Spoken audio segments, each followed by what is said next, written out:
1971 भारत पाकिस्तान युद्ध में घायल भूतपूर्व सैनिक पोदना बालमूची परिवार के साथ राजभवन के समक्ष धरने पर बैठे हैं। पोदना 5 एकड़ कृषि भूमि और पेंशन की मांग को लेकर धरने पर बैठे हैं। पोदना ने बताया कि उन्होंने 12 साल तक आर्मी में रहकर देश की सेवा की। 1971 युद्ध में उनकी जांघ पर गोली लग गई। इसके बाद जब युद्ध खत्म हुआ तो उन्हें कई मेडल से नवाजा गया। साथ ही तत्कालीन प्रधानमंत्री इंदिरा गांधी ने चाईबासा में कृषि के लिए 5 एकड़ जमीन देने की घोषणा की थी।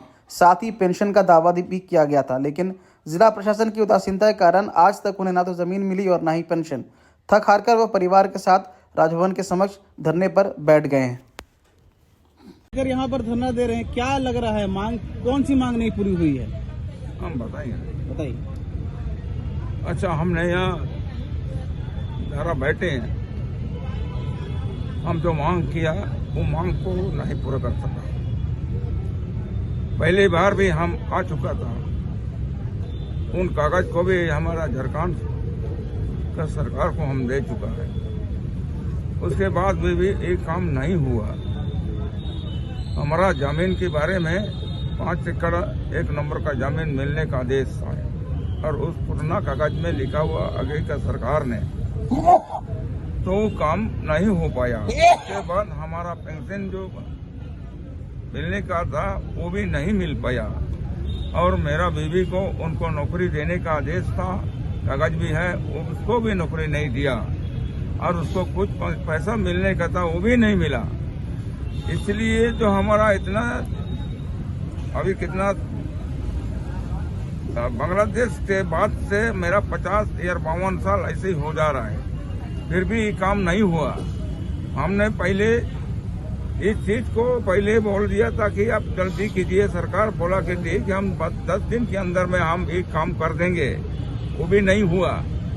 इसलिए फिर हम 2 बार यहाँ पर आकर हम बैठे हैं। अच्छा, हमने पहले शुरू में 1965 में कश्मीर पे मैंने अटैक किया था, वो भी हमने कामयाब कर लिया। उसके बाद मैं उससे चले आए हैं। चले आने के बाद फिर बांग्लादेश में फिर हमको हड़ताल करने के लिए, फिर लड़ाई लड़ने के लिए पूरा रेजिमेंट चला गया। उसी लड़ाई में हमारा साथ एक बेटा का भी है, गुजर गया बेचारा। इसी तरह हमारा जो कानून दबते जा रहा है।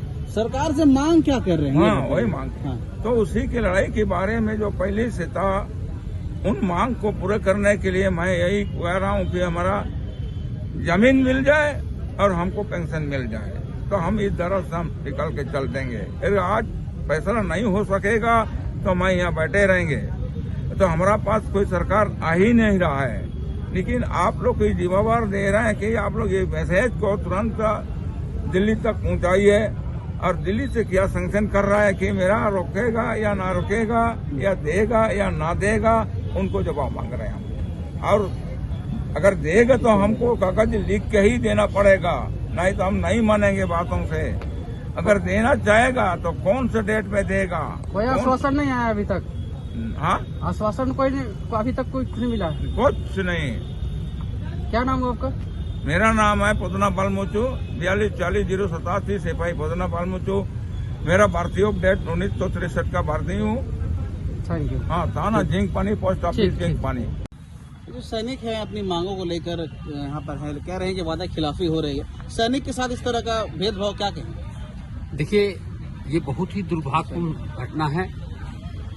150 किलोमीटर से पैदल चलकर राजभवन के समक्ष 1971 जो आज से 3 दिन पहले 3 तारीख को 3 दिसंबर को जिस नाम से रांची का मेन चौक को जाना जाता है, परमवीर अलवर टेका चौक, उनके साथी रहे थे पोदना बालमूचू जी, जो यहाँ पर अपनी मांग को लेकर धरना पे बैठे हुए हैं। और आज इनका मांग नहीं है, इन्होंने बहुत बड़े हिम्मत का काम किया। आज पूरे झारखंड में बहुत सारे ऐसे घायल सैनिक हैं, अमर शहीद के परिवार हैं, जिनको आज तक सम्मान पूर्वक जो अधिकार मिलना था वो आज तक नहीं मिल पाया है। मजबूरन यहाँ पर राजभवन में अनिश्चितकालीन धरना पे बैठे हैं। तो जैसे हम सभी को पता चला, हम लोग यहाँ पर धरना स्थल पे इनके समर्थन में पहुंचे हैं और हम लोग सरकार से मांग करते हैं। एक तरफ सरकार गांव-गांव जाकर सरकार आपके द्वार कार्यक्रम कर रही है और दूसरी तरफ गांव से 150-200 किलोमीटर पैदल चलकर यहाँ पर एक सेना के रिटायर्ड जवान यहाँ पर धरना पे बैठे पूरे परिवार के साथ। सरकार को चिंतन करना होगा कि यह धरना उठने वाला नहीं है जब तक इनकी मांग पूरी नहीं होगी।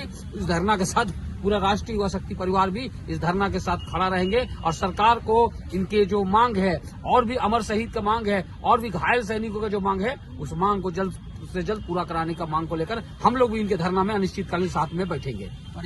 उत्तम यादव, केंद्रीय अध्यक्ष, राष्ट्रीय युवा शक्ति। Thank you.